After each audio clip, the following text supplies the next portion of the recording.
NCP কোনো চাঁদাবাজের দল নয়, এনসিপি কোনো টেন্ডারবাজের দল নয়।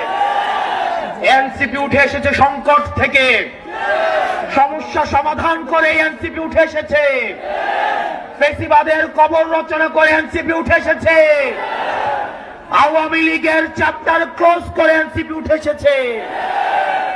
আপনারা এনসিপির হাতকে শক্তিশালী করুন।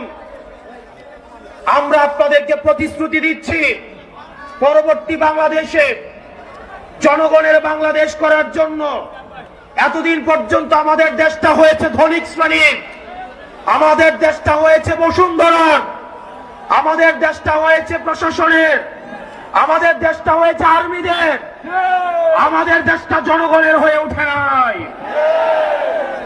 আমরা আপনাদেরকে প্রতিশ্রুতি দিচ্ছি, এনসিপির নেতৃত্বে ক্ষমতা জনতার হাতেই আমরা ফিরিয়ে দিব।